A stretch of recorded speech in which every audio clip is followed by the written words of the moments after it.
Legal. Pessoal, agora nós vamos falar, no fundo, quer dizer, esse exemplo que eu dei para vocês, vocês estão percebendo que existe um método.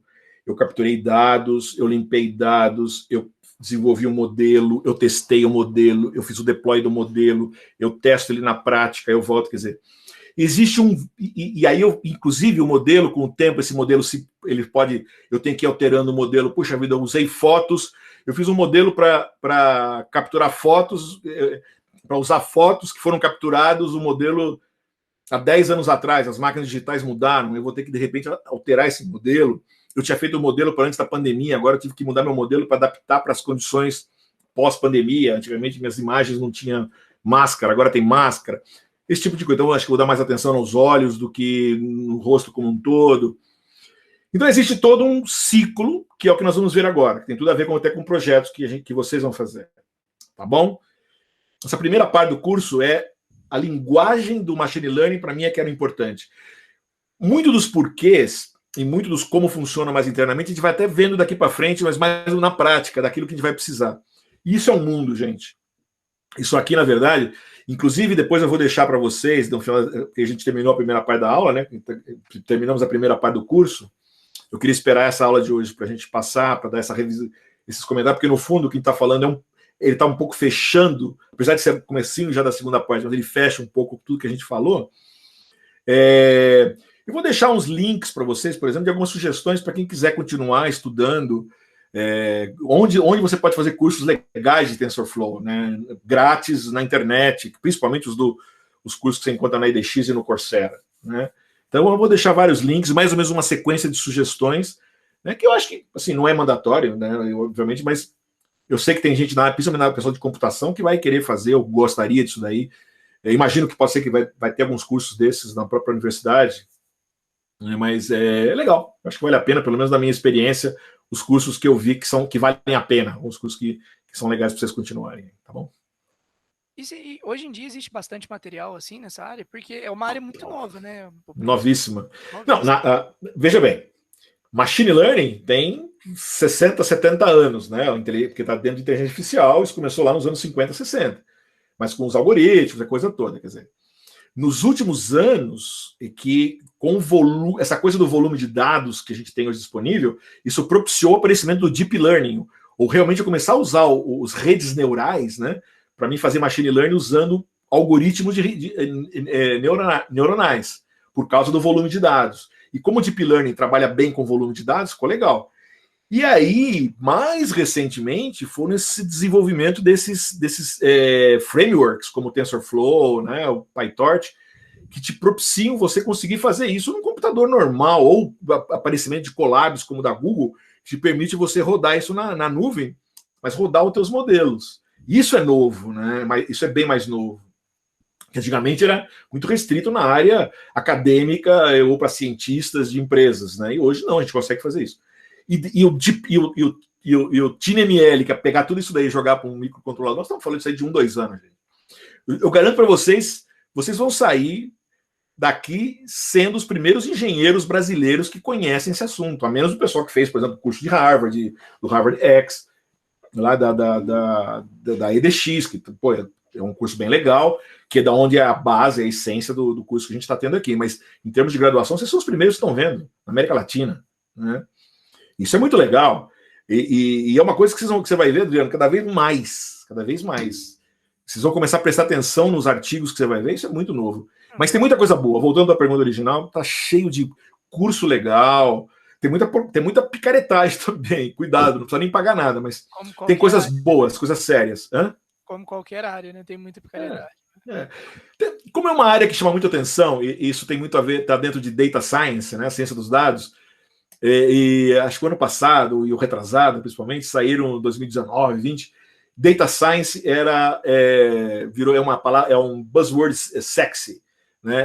Diz que o trabalho como cientista de dados é o trabalho mais sexy que tinha. Então você quer ser milionário, vai trabalhar com data science. Aí o cara estuda, batalha, faz pós-PhD em data science e vai trabalhar garimpar dado, ganhando nada.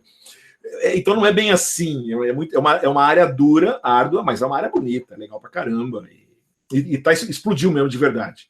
Agora, é importante saber o que você quer, São várias áreas. Eu não acho que não existe o cientista de dados, existe uma equipe que faz ciência de dados.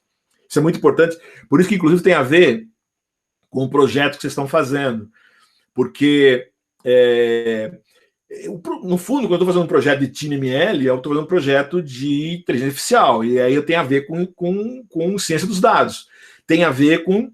Eu preciso, em geral, alguém tem que conhecer um pouco da parte de software, né? Legal. Então, alguém conhece mais, por isso que eu tinha sugerido para vocês. Poxa, pega alguém de computação do grupo. Aí eu preciso de alguém que conhece mais a parte de mais dura, do hardware. Então, é uma outra área. Em geral, quando você monta uma equipe de data science no geral, eu preciso ter uma pessoa que conhece do assunto. Eu vou fazer um projeto na área médica. Puxa vida, tem que ter alguém que conhece um pouco mais da área médica, percebe? Que vai, vou fazer na área de negócio. Precisa alguém saber, vou fazer um projeto vou usar uma rede neural para analisar a bolsa de valores. Alguém tem que conhecer sobre bolsa de valores para fazer, né? Então, em geral, você precisa ter alguém de computação, alguém de matemática, que conhece os algoritmos, que algoritmo eu vou usar, estatística, como é que eu vejo os erros, né? Preciso saber, alguém conhece do assunto. E também uma coisa que envolve tudo, como é que eu mostro isso? Também é muito importante. Quando vocês falam, por exemplo, legal, em geral, vocês fazem um projeto, precisam aprender para alguém, vocês vão vender isso daí. Cara, como é que eu faço para mostrar? Como é que eu uso, no caso dos nossos exemplos que a gente fez aqui, você vê que eu procurei sempre com vocês, puxa, vamos ver como é que faz usando o Matplotlib, né? Seaborn, para fazer um gráfico e tal. Porque é mais fácil para você vender, inclusive, né? Quando você vai mostrar o teu projeto para alguém, olha que legal, olha como é que fiz, olha a minha curva de erro, olha como é que eu fiz isso aqui, olha, eu trouxe essa imagem, olha que eu botei essa imagem aqui, ela me classificou isso. Às vezes é muito menos árido do que você chegar para o teu chefe e falar, olha, eu tenho um modelo aqui, eu fiz um modelo, um monte de equação matemática, um monte de programinha, ele deu 93,7% de accuracy. Puxa vida, mas de repente você fez isso daí, mostrou a entrada, mostrou a saída, colocou, fez uma coisa bonitinha, pegou um Jupyter Notebook, né? Com imagens, com parte que é fundamental. Você vende mais o teu projeto, você vende o teu resultado. Então isso também, essa parte é importantíssima, que né, a parte de como é que você faz a parte de ilustração, vamos dizer assim, né? Como é que você coloca isso aí. Tá bom? Certinho. Obrigado. Legal. Então vamos lá, pessoal. Falar um pouquinho da ciclo de vida do Machine Learning. Tá? Aqui, vamos lá. O ciclo de vida do Machine Learning aqui. Né? Lembrando, né, a gente tem, então, basicamente o que nós fizemos aqui até agora, quer dizer, eu tenho um modelo de Deep Learning, um modelo neural, eu tenho dados de entrada, esses dados de entrada me geram uma saída que ou eu posso fazer um treinamento ou eu posso fazer uma inferência, que é pegar o modelo treinado e jogar e aplicar isso, né, na prática. Beleza. Muito bem. Mas quando a gente fez tudo isso daí, na verdade, tudo isso que a gente fez nesse primeiro curso até agora, tudo isso a gente pode chamar de código do Machine Learning, certo? Eu fui lá, peguei os dados, peguei um NumPy de entrada, vi quando é que saída, vi os modelos, usei o TensorFlow. No fundo, isso aí eu posso encapsular tudo isso daí, isso é o meu código do Machine Learning. Com isso eu resolvi tudo? Quase, falta um pedacinho só. Falta isso aqui, ó. Certo? Quer dizer, gente, o código que a gente desenvolveu ali para fazer um modelo no Machine Learning é um pedaço desse ecossistema enorme. Né? Porque eu tenho que trabalhar, na verdade, isso envolve captura de dados, verificar se os dados estão corretos, né? Configurar o meu sistema, fazer debug do sistema, otimizar o meu modelo, tá certo? E aí vai, quer dizer, eu monitorar como é que isso está acontecendo. Quer dizer, ou seja, feature engineering, aquilo que eu comentei, quer dizer, como é que eu faço engenharia para os features de entrada fazer. Ou seja, para mim usar o meu modelo aqui do meio, né, que é aquele meu modelinho que tem um tensor de entrada e tem um tensor de saída, né, que eu tenho que tem lá os neurônios, etc. Tal. Esse encapsulamento eu tenho um monte de outras atividades que eu faço em volta. A boa notícia é, eu tenho como fazer isso, vocês já perceberam, e eu fui procurando fazer isso com vocês, todos os projetos que a gente fez, a gente foi procurando fazer sempre de uma maneira bem organizada. Eu capturei meus dados, depois que eu fiz os dados, eu analisei os dados, eu fiz uma limpeza de dados, adaptei meus dados, né? depois eu rodei o modelo, aí eu testei os modelos, depois eu fiz um deploy de modelo. Quer dizer, a gente foi fazendo... Ah, obrigado. O cafezinho chegou depois do intervalo, mas aí eu vou tomar agora. Aí a gente foi... Essa metodologia, essa parte boa, a gente tem uma metodologia para fazer isso, tá?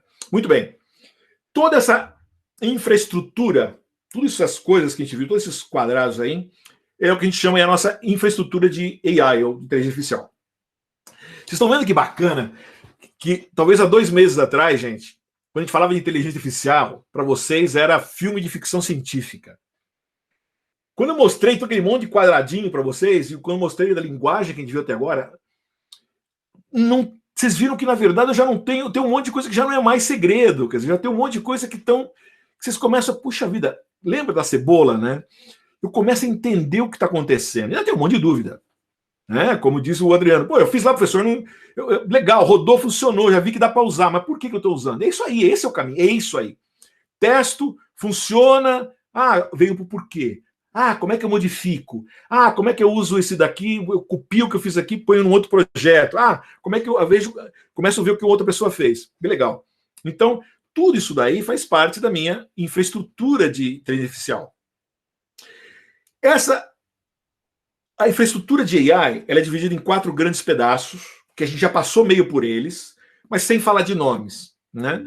A gente pode chamar que as 4 grandes áreas da inteligência artificial, quando a gente faz um projeto, né, é a área de engenharia de dados, engenharia de modelagem, né, desses dados, tem a ver com o meu model deployment, quer dizer, como é que eu pego esse modelo e coloco ele na prática, né, e como é que eu faço o Product Analytics, né? Essa que é uma parte que a gente vai usar menos, vai desenvolver menos no curso, porque o nosso curso não vai gerar um produto final. Mas é importante que vocês tenham isso na cabeça. Quer dizer, eu parto, né, da minha engenharia de dados, quer dizer, eu parti dos dados, que eu tenho toda uma metodologia para trabalhar com os dados. Esses dados vão ser gerados dentro de uma engenharia de modelagem, todo ver com que modelo eu uso, como é que eu faço inferência, como é que eu faço calculo os erros, né? Depois, como é que eu pego isso daí, transformo isso daí, otimizo e jogo isso daí para o meu microcontrolador, né? E depois de tudo pronto, como é que eu testo, como é que eu encapsulo isso daqui, quer dizer, como é que eu vou fazer isso para virar um produto, né? Quer dizer, ou seja, faço o teste final, vou testar com dados reais, aí vou ver se eu entro com ruído, vai funcionar, não vai funcionar, porque, né, tiro os fiozinhos, boto dentro do circuito impresso, tudo vai estar dentro dessa última área aqui, que é uma área mais dentro de vocês de engenharia. Mas é importante saber que isso é fundamental, né? O Rodrigo, que é dono de uma companhia que trabalha em projetos na área médica, sabe disso, quer dizer, e é uma parte complicada, né? Quer dizer, uma coisa é desenvolver um produto, outra coisa é você colocar esse produto na praça, né? Legal. Rapidamente vamos ver o que é cada pedaço desse. Vocês já viram bastante coisa, tem muita coisa que é muito, né? Quando eu estou falando de data engineering, que eu diria para vocês que é uma das partes mais importantes quando eu estou trabalhando em projetos que envolvem machine learning ou inteligência artificial. É muito importante, pessoal, deixa eu botar um L aqui. É muito importante aqui, ó. Estou aqui, né? É muito importante eu olhar os requerimentos, né? Ou seja, quando eu estou mexendo com dado, que requerimentos eu preciso, né? Para mim aplicar esses dados. Para onde eu vou usar esse projeto? Que tipo de dado eu preciso? Lembra da voz, acho que talvez fica mais fácil, né? Puxa vida, de onde eu vou pegar os dados, etc. Quer dizer, eu quero fazer um produto que é um assistente de voz para trabalhar numa casa. Se é para trabalhar... Então, esse é o requerimento. Um sistema de voz para trabalhar na casa. Legal. Então, eu vou precisar coletar dados. E quando eu vou coletar dados, eu preciso coletar dados de velho, de jovem, de homem, de mulher, de criança, né? De pessoas que falam sotaques diferentes. Se eu vou no Brasil, vou pegar um pessoal de São Paulo, de Minas, preciso botar um gaúcho, preciso botar um nordestino, né? As palavras que eu vou definir vai ter que ser usada.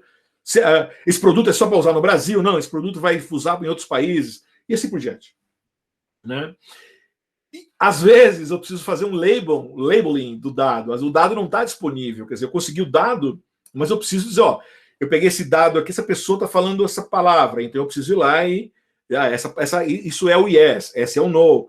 Quer dizer, aí eu preciso coletar os dados, e fazer o label desses dados. Lembra? Eu estou trabalhando com machine learning supervisionado. Se é machine learning supervisionado, lembra? Eu entro com os dados, eu tenho o label, que é a minha saída, né? Tenho que saber do que são esses dados, né? E aí eu vou fazer meu trabalho. Eu preciso sempre inspecionar e limpar os dados. Às vezes você carregou os dados, de repente você gravou, a pessoa falou, tinha que falar yes, falou puta, não é, era para falar yes. A pessoa esqueceu. Ou você foi lá, gravou de várias pessoas, mas tem que apagar isso aí. Ou você está vendo lá, yes, de repente não falou nada. Puta, isso não é yes, é zero. Não saiu nada. Então eu preciso limpar esses dados. Né? Então, primeiro, uma vez, não só se definiu o coletor, como você teve que limpar. Preparou os dados para serem treinados. Né? Às vezes você tem que aumentar os dados, como eu falei. Né? De repente, eu posso fazer... por exemplo, você tem um monte de... Você gravou todo mundo lá com yes. De repente interessa o seguinte, deixa eu fazer o seguinte, yes, né? Yes. Por exemplo, eu posso aumentar o volume, diminuir o volume. A pessoa está falando yes. Eu posso fazer assim, yes, né? Ou yes, né? Eu posso fazer, por exemplo, de um mesmo yes, eu posso fazer um pouquinho mais lento, né? Deixar um pouquinho mais de delay, porque tem gente que fala mais tranquilo, yes, Alexa, um pouquinho mais. Ô, Alexa! Ela tem que entender. Ela tem que entender o Alexa, né? Alexa, né? Quer dizer, ou seja, de repente, com a mesma palavra, eu peguei um monte de gente falando Alexa, eu fui lá e mudei, né? Mudei a altura, mudei o tempo, de repente posso mudar um pouquinho, twist da frequência, ficar um pouco mais, botar um pouquinho mais, fazer um filtro mais para as altas, para as baixas, deixar uma voz mais grave, uma voz mais aguda, né? E principalmente eu posso vir aqui e aumentar mais dados aqui, né? E também é uma maneira da gente fazer, tá bom? Legal. Então isso é Data Engineering. E uma coisa, só para a gente fechar, é bom lembrar que quando eu falo de dados, gente, isso aqui, ó, é um ciclo. Você capturou os dados, limpou, não sei o quê. Em geral, você precisa de mais dados. Aí você volta de novo lá, limpa, não sei o quê. E aí isso é um ciclo, por isso que eu falei, demora muito até que você consegue, né, vamos dizer assim, agora eu acho que eu tenho meus dados, estou com um conjunto de dados suficientes. Aí então eu vou, a partir daí, trabalhar com a... Vou partir aqui do meu Data Engineering para o meu modelamento do modelo. Eu já tenho dado, já fui, busquei, acho que estão os dados legais. Bacana. Então agora, a partir desse momento, o que eu vou fazer? Eu vou vir aqui, né? Vou fazer o treinamento do meu modelo, certo? Eu vou treinar meu modelo, né? E aí o que eu vou tentar fazer? Quando eu treino o modelo, eu vou fazer um modelo para que ele seja rápido, ou seja, ele não seja, que eu diminui a latência. Porque, de repente, o modelo funciona bacana, mas, poxa, ele leva 1 hora para mim fazer uma inferência, não tem sentido.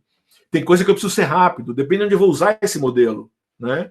Eu estou fazendo um modelo para ser usado num carro, num carro autônomo. Ele tem que tomar decisões instantâneas se uma pessoa passou na frente, etc. Né?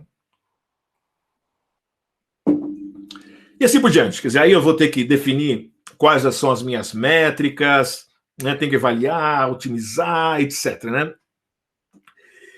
Bom, uma vez que a gente tenha esse modelo, né? Esse modelo de definir o meu modelo, nós vamos fazer o quê? O deployment desse modelo, né? Quando eu faço o modelo, vou fazer o deploy do modelo, eu vou fazer a conversão desse modelo, eu vou otimizar esse modelo, vou ver como é que eu faço para ele lá, vou analisar características de segurança e privacidade do modelo, né? Eu preciso ver se esse modelo eu não estou infringindo alguma regra com ele, né? Como é que eu vou usar esse modelo, né, daí para frente, e etc. Você vai entrar mais em detalhe nessas coisas. E por último, quer dizer, a análise final. Quer dizer, aí de repente eu tenho que fazer dashboards de análise na prática, como é que eu faço a avaliação desse modelo no campo, né, usando com dados reais, quanto que esse modelo vai me ajudar, quer dizer, qual é o value added para o meu negócio, quais são as oportunidades de improvement, tá? Eu fiz esse modelo, legal, ele está funcionando, mas puxa vida, se eu tivesse mais esse feature, se eu tivesse analisado mais isso, se eu acrescentar mais isso, esse modelo vai ter uma outra função melhor ainda. Legal. Então é nessa hora, né, que a hora que o modelo está pronto é a hora que de repente volta para a prancheta de trabalho de novo e começa, puxa, eu tenho que coletar mais dados, porque, puxa, eu podia ter feito um improvement. Eu tinha desenvolvido um modelo, aquela história, só que funcionou, eu esqueci de levar em consideração criança no meu assistente pessoal, e eu acho que criança, puxa, hoje as crianças, puxa vida, vale a pena, é um sistema para reconhecer, para ligar a televisão automático. Então, puxa vida, eu preciso ir lá e coletar mais dados das crianças. Assim por diante, por exemplo, pode ser que não seja meio bobo, mas acho que vocês pegaram mais ou menos a ideia, né? Legal, gente. Então, como eu falei, então, nosso foco, nós vamos trabalhar então com essas 3 áreas, tá certo? E aí, com essas 3 áreas, principalmente, as 4, vai, porque no fundo as 4 áreas estão envolvidas. Quando a gente fala, vamos dizer assim, então, lembrando, eu estou falando da engenharia de dados, depois estou falando de engenharia que envolve o modelo, depois estou falando de engenharia que envolve o deployment e depois o produto final, o teste final, né? Essas 4 grandes áreas, pessoal, a gente pode resumir no que a gente chama do ciclo de vida do machine learning, né? Eu vou coletar dados, tá certo? Quer dizer, eu vou ter sempre o que a gente chama de vou capturando dados, né? Aí, em geral, é o que a gente chama de dados crus, raw data, né? Aí eu faço a parte de ingestão de dados, que eu preparo esses dados para mim poder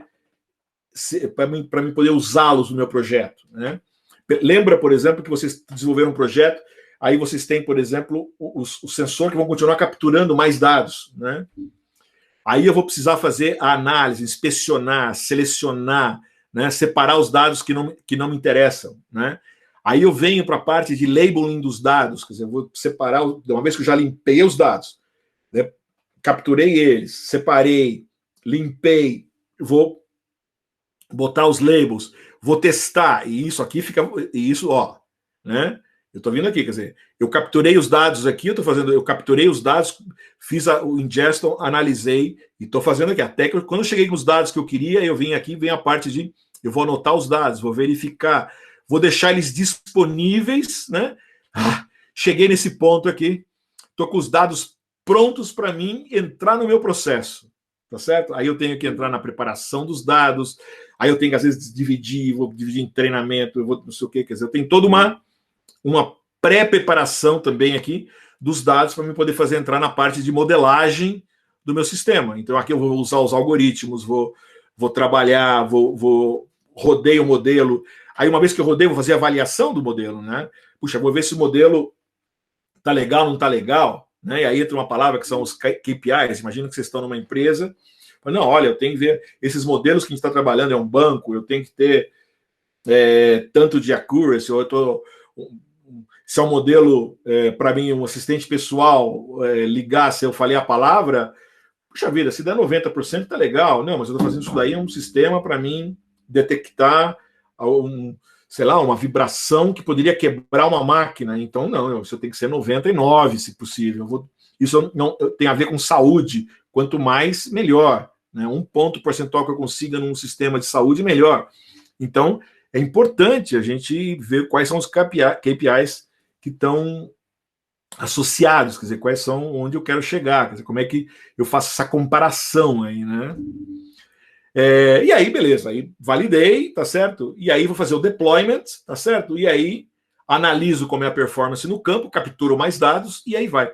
E esse é um ciclo, pessoal, sempre constante, tá certo? Quer dizer, quer dizer, quando você gerou um projeto, isso aqui tem mais a ver com um projeto genérico de machine learning, que vai funcionar para nós no TinyML, de uma maneira um pouquinho mais simplificada, mas de uma maneira geral, quando eu falo de um projeto de machine learning, ele envolve todas essas áreas. Um monte de área com captura de dados, depois toda uma área de preparação desses dados, de modelagem, depois que eu modelei, eu tenho que testar, validar e fazer o deployment na prática e testar na prática, quer dizer, fechar esse ciclo aí, tá bom? Legal.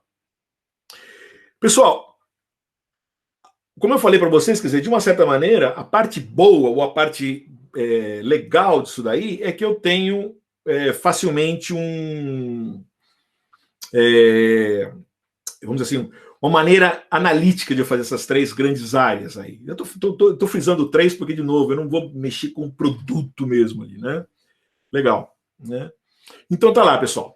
No nosso caso específico, que nós vamos trabalhar aqui, né, como a gente comentou, então nós vamos trabalhar com projetos que envolvem microfones, que é um exemplo, são exemplos que envolvem, por exemplo, assistentes pessoais, né? Ou eu vou usar câmeras para trabalhar com sensores de imagem, e a gente vai trabalhar com sensores de movimento, como acelerômetros, né? Quando a gente for trabalhar, quando a gente for fazer de gesto e tal.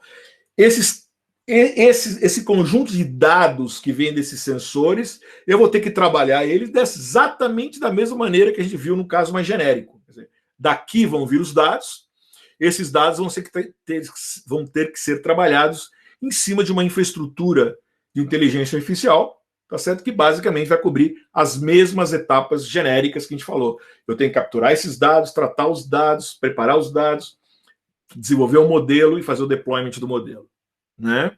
Então isso basicamente é o que nós vamos fazer aqui do nosso curso, tá certo? Quer dizer, quando a gente vai trabalhar com as aplicações de TinyML que envolvem esses sensores, nós vamos aplicar essas áreas aqui, tá ok? Muito bem. A gente já viu isso, eu comentei com vocês. Quando a gente fala de Data Engineering, isso está muito relacionado, né, com a parte inicial que a gente viu lá na primeira parte do curso, que tem a ver com coleta os dados e pré-processa os dados. A gente fez isso. Isso tem a ver com Data Engineering, né? Depois o que a gente fez? Desenhei o modelo. Que modelo que eu vou precisar? Como é que eu ponho os neurônios? Como é que eu defino os meus features lá? Quer dizer, os hiperparâmetros. Não? O feature é a entrada, hiperparâmetros. Qual que é quantos neurônios eu vou usar? Quantos filtros eu vou usar? Quanto vai ser o tamanho de pulo que eu vou dar com os meus filtros, etc. Né? Aí vou treinar o modelo, quantas épocas eu vou usar, tem que usar o early stopping, não vou usar early stopping, esse tipo de coisa, né? Legal. Daí eu vou precisar fazer o quê?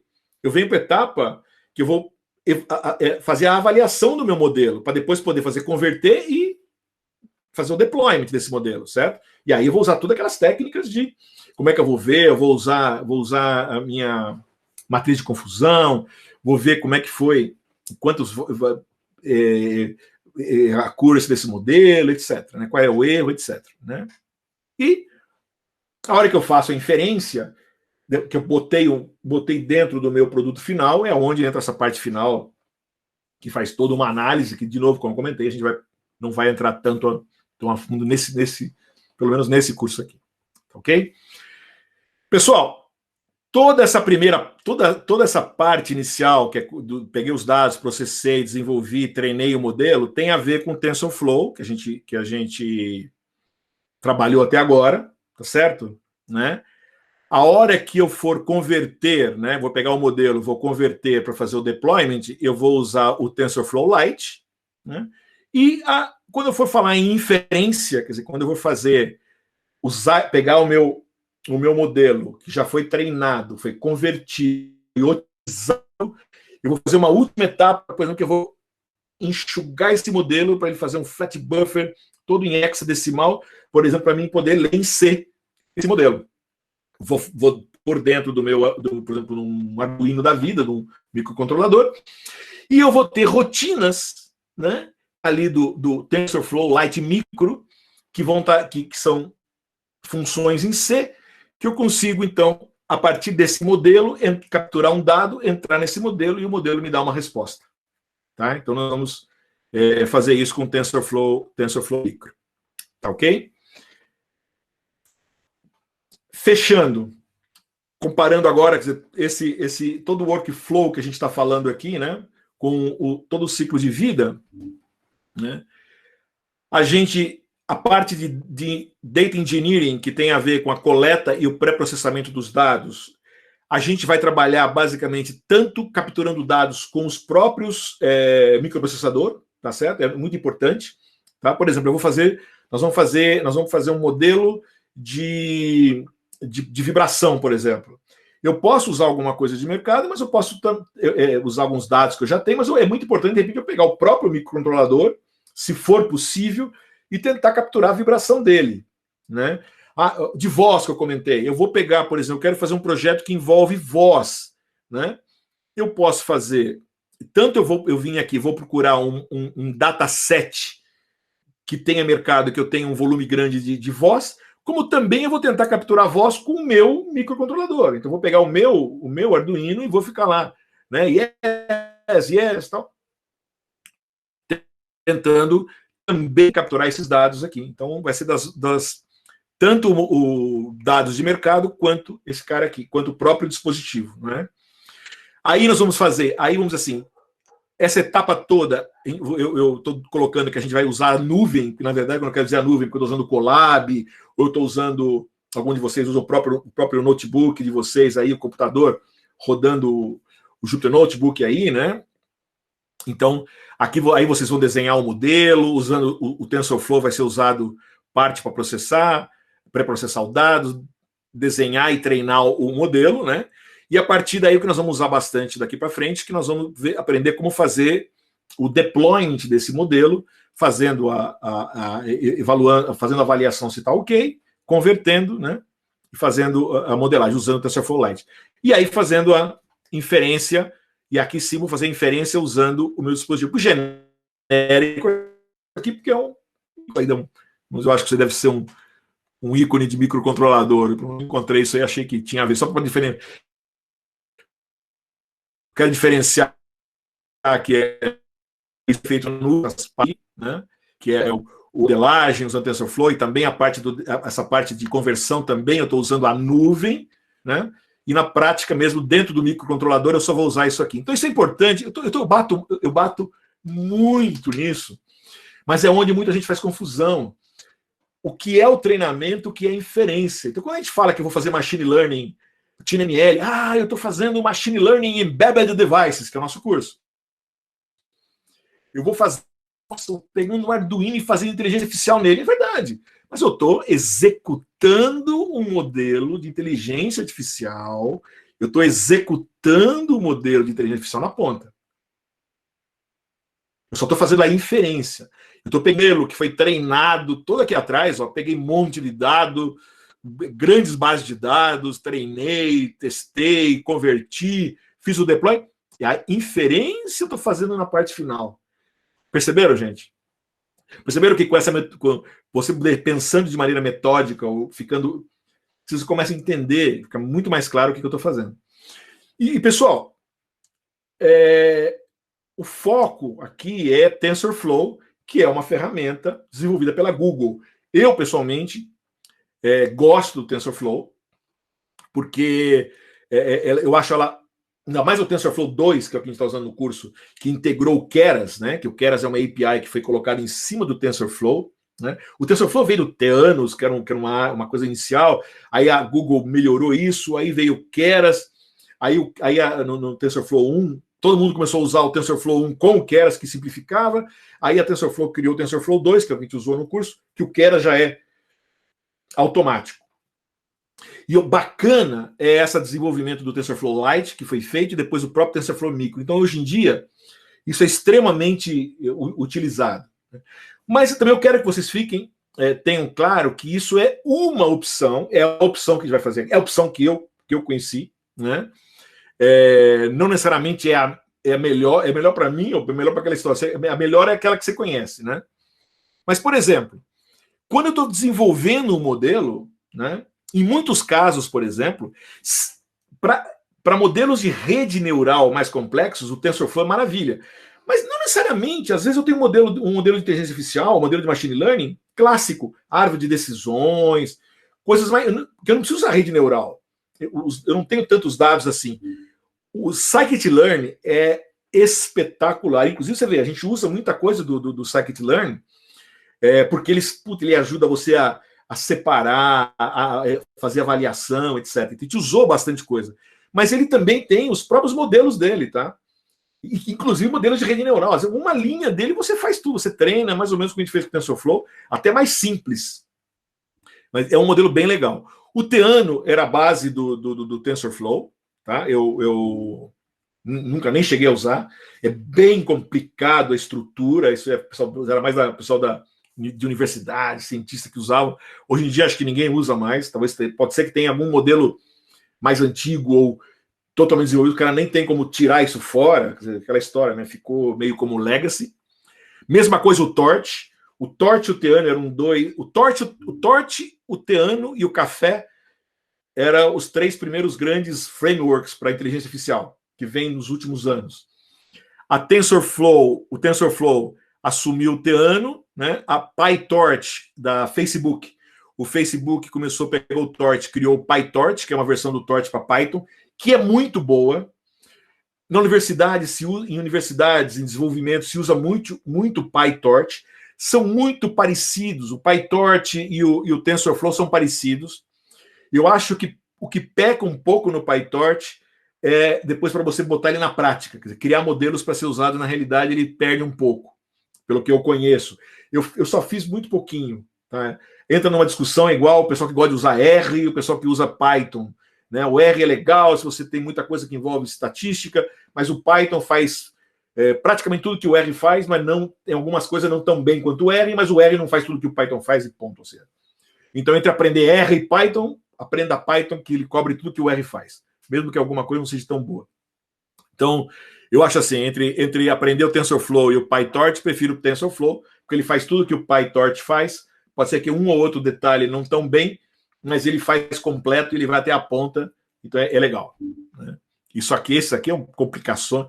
Isso aqui, esses café da vida, por exemplo, era um caso que eu me lembro de uns projetos com você pegar imagem para ver, por exemplo, pose, né? Então, por exemplo, para saber, pegar o esqueleto, conseguir descobrir se o cara está andando, está em pé, então, alguns projetos que eu fiz.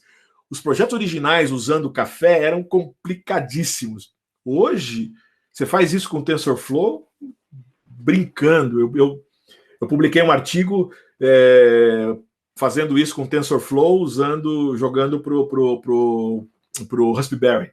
Né? Com café seria... Primeiro que você nem conseguiria rodar um troço desse, nem fazer inferência dentro de uma máquina pequena como um Raspberry. E com TensorFlow Lite eu consegui. Então eu rodei rodei no TensorFlow o modelo, TensorFlow Lite e reduzi. Pessoal, mesma coisa aqui na parte de fazer inferência.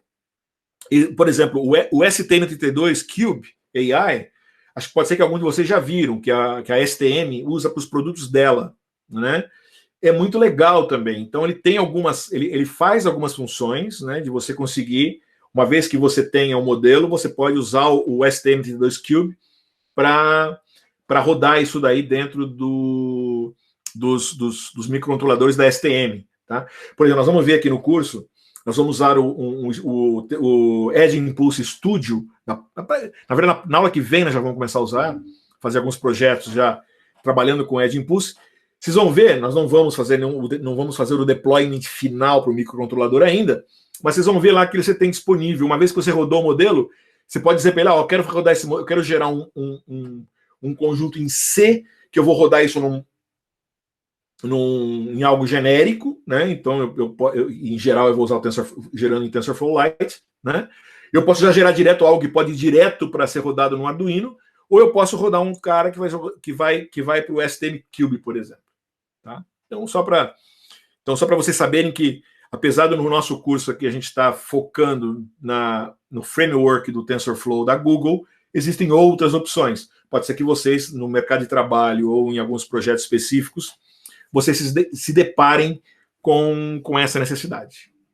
Tá bom, gente? Bom, essa é a parte que eu queria falar para vocês em termos de projeto de uma maneira geral. Tá? Eu queria deixar claro para vocês tudo que você... Hoje, na verdade, é o fechamento da primeira parte do curso e a abertura, só um pequeno overview do que nós vamos ver daqui para frente. Tá certo? Reforçar toda essa parte desse workflow que a gente veio... Na verdade, nós já viemos fazendo. Fizemos esse workflow em todos os projetos que a gente fez até agora. E a partir de agora, então, o que a gente vai fazer é abaixar isso a partir da próxima aula em projetos reais. Tá? E para mim, e essa aula eu quis pôr bastante foco por causa do projeto de vocês, né? Que eu acho que também isso vai ajudar a que vocês tenham uma visão clara do que é que eu imagino que seja o projeto de vocês. De novo, o que vocês vão me entregar próxima semana, né, em termos do projeto, eu não vou cobrar que seja o mesmo projeto que vocês vão apresentar lá na última aula de agosto. O que eu quero dizer? Porque pode ser que vocês tenham uma ideia agora, só, puxa, se encantaram com a primeira parte, com essa primeira parte. Pô, vocês vão lá, eu quero fazer um projeto com, putz, para curar o câncer. Aí você vê, olha, os dados que eu vou usar, isso achei na internet, vou trabalhar com isso, vou fazer, vou limpar, vou preparar, plá. Mas vocês não fizeram o deployment ainda. Pode ser que depois vocês falam, puxa, isso ficou muito complicado. Mas vocês perceberam que o raciocínio que vocês vão usar, seja qual for o projeto, vai ser o mesmo. Então não se preocupem com isso. Nesse minuto agora, escolham um assunto, comecem a trabalhar nele. Se no meio do caminho você falar, não, eu queria chegar até o final, e se no projeto final vocês não chegarem, não tem problema. Marcelo, eu fiz esse projeto, fui fazendo, cheguei nesse modelo, puxa vida, fiz no modelo, mas olha, eu usei as técnicas que você falou, me deu 10 mega no final, não vou poder fazer um deployment para um TinyML. Mas, ó, de repente posso fazer, mas, pô, funcionar é legal, mas com esse tamanho, no Raspberry vai funcionar, podia converter isso daí para mim rodar depois dentro de um browser usando o TensorFlow. Eu nem comentei, o TensorFlow você podia usar um TensorFlow.jw, que eu faço isso para rodar num browser. Então, o que roda num telefone podia rodar num browser também. Então, é mais importante vocês pensarem no raciocínio do que vocês têm que, o que é que eu quero fazer. Depois, quando você decidiu qual é o teu goal, o que você quer saber, quer fazer, aonde eu vou obter os dados, como eu vou obter os dados, depois como é que eu vou limpar esses dados, né? Como é que eu vou garantir que eu não tenha nenhum bias, etc. Isso eu quero que vocês pensem agora. Depois mas que mais ou menos já tem uma ideia de que modelo vocês acham que vocês vão utilizar. Se é imagem, mas pesquise um pouco, quando vocês devem ter achado algum paper que você achou. Depois, como é que seria o deployment, né? Como é que vocês fariam os testes? Quer dizer, é esse arrazoado que eu vou fazer. Então é importante. Se depois vocês decidirem mudar um pouco, ou até radicalmente, o que vocês me apresentaram agora, não tem problema, vocês vão repetir. Quer dizer, toda a proposta que vocês fizeram agora, vocês vão fazer de novo para um projeto diferente e vão até o fim. Né? Agora, é importante, é o mesmo grupo. O grupo que vocês decidirem agora é o grupo que vai até o final. Tem uma coisa bem clara. Eu falei que o grupo tinha de 3 a 5 pessoas. Um grupo de 3 pessoas, um trabalho de 4 pessoas tem que ser melhor que um grupo de 3. Se 2 trabalhos iguais, equivalentes, os 2 são equivalentes, mas um tem 4 pessoas, esse grupo teria uma nota mais baixa que o de 3. Cuidado, porque muita gente acaba também atrapalhando e não faz nada, né? Então, quando eu falei de 3 pessoas, e de preferência, não exigi, vocês tentassem mesclar as áreas, era porque eu imagino que um projeto, é importante ter uma pessoa que conheça mais de hardware, outro que conheça mais de software, ou alguém conhece do produto para fechar isso, que vai bolar a apresentação, etc. Então, tenham isso em consideração, ok? Grupos maiores podem ser penalizados. Na hora da avaliação, principalmente na segunda parte, eu vou usar métodos onde os colegas do grupo vão fazer avaliação e grupos vão fazer avaliação entre si também. Então, não é. Então, inclusive, e não necessariamente, eu vou ver como é que vai ser a apresentação final. Eu posso escolher alguém para fazer a apresentação. Então, é importante que, todos do grupo estejam sabendo o que foi feito. Todos do grupo participem. Lembre que todos do grupo vocês vão se avaliar entre si e entre os grupos. Perceberam? Então, esse tipo de composição é importante quando vocês vão bolar como é que vocês vão fazer o grupo. É parte do aprendizado de um projeto vocês trabalharem em grupo, vocês verem qual a melhor maneira de fazer um grupo. Né? Porque, como eu comentei, quando eu falo de data science, isso é uma mescla de funções, né, que vão trabalhar. Tá bom?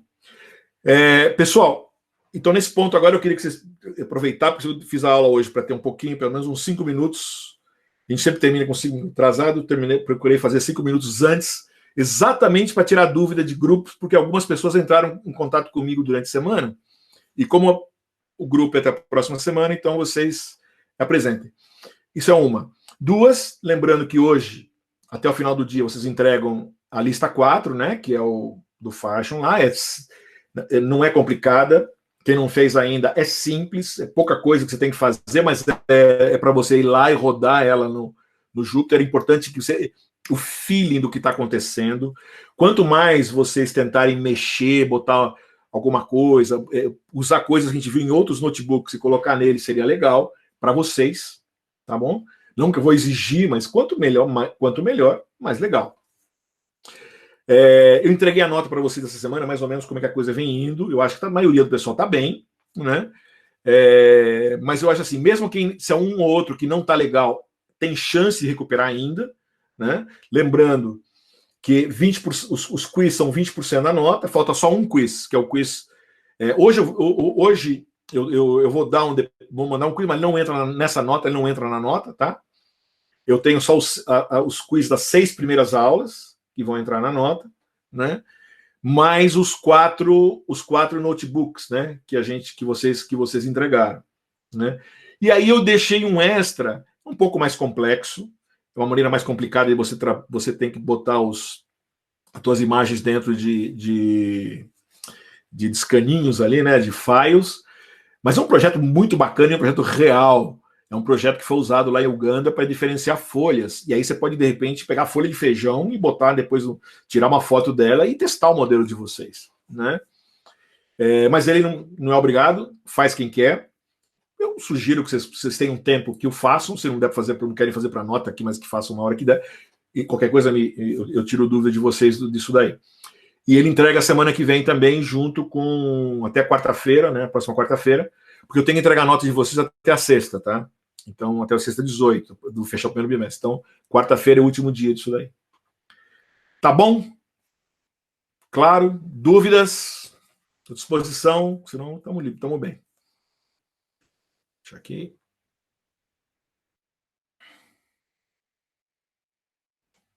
Bom, pessoal, então acho que nós estamos.